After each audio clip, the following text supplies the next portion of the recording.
Bismillahirrahmanirrahim. Assalamualaikum warahmatullahi wabarakatuh. Saya Putihah Kudrati, NIM E 2019-2162.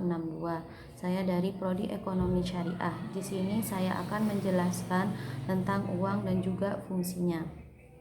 Untuk yang pertama adalah definisi dari uang dan juga fungsi dari uang itu sendiri.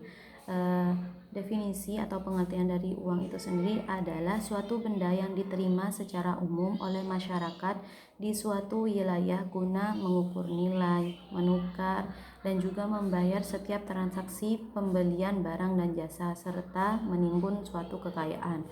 Sedangkan adapun secara umum uang itu memiliki fungsi sebagai perantara untuk pertukaran barang dengan barang dan juga untuk menghindarkan adanya suatu transaksi atau perdagangan dengan cara barter.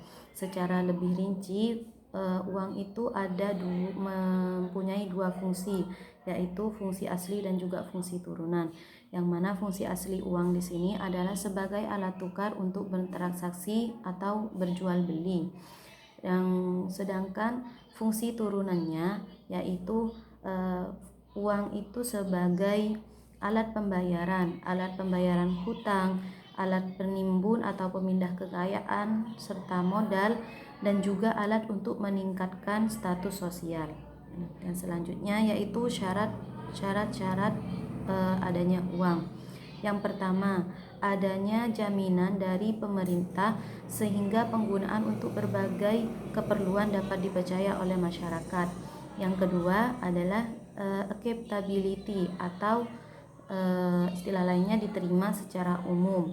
Terus yang ketiga adalah stability of value atau nilainya stabil.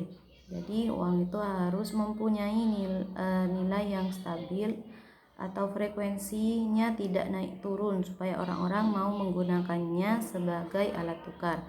Yang selanjutnya yang keempat adalah storable atau mudah disimpan.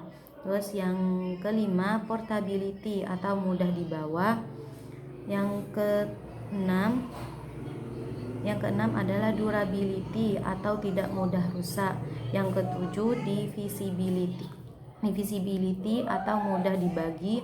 Yang kedelapan adalah uniformity, dan yang uniformity di sini adalah hanya terdapat satu kualitas. Dan yang terakhir adalah scarcity atau memiliki jumlah yang relatif berharga sehingga tidak mudah dipalsukan. Yang selanjutnya yaitu jenis-jenis atau macam-macam dari uang. Yang pertama berdasarkan peredarannya, uang itu dibagi menjadi dua, yaitu uang kartal dan juga uang giral. Uang kartal di sini adalah uang yang beredar secara resmi di masyarakat dan digunakan sebagai transaksi ataupun pembayaran di setiap harinya. Terus yang kedua adalah uang giral. Uang giral di sini adalah uang sebagaimana uang kartal, namun hanya saja kalangan tertentu yang mempunyai uang ini. Maksudnya jenis uang ini itu tidak wajib digunakan oleh masyarakat untuk melakukan transaksi, karena uang ini umumnya dimiliki oleh kalangan masyarakat tertentu karena berbentuk simpanan di bank yang dapat ditarik sesuai kebutuhan dengan menggunakan perintah bayar berupa cek. Yang kedua yaitu berdasarkan bahan pembuatannya. Uang itu dibagi menjadi dua, yaitu uang logam dan juga uang kertas.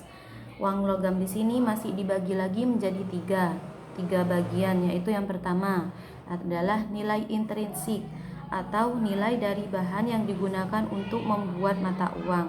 Yang kedua adalah nilai nominal, adalah nilai yang tertera pada mata uang, misalnya 100, 500, dan juga 1000. Dan yang terakhir adalah nilai tukar.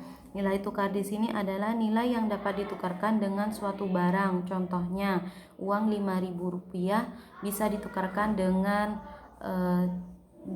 sebungkus nasi sayur dan lain sebagainya.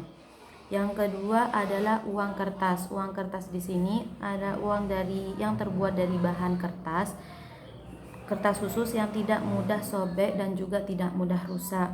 Uang kertas ini biasanya didesain sedemikian rupa berdasarkan gambar, simbol dan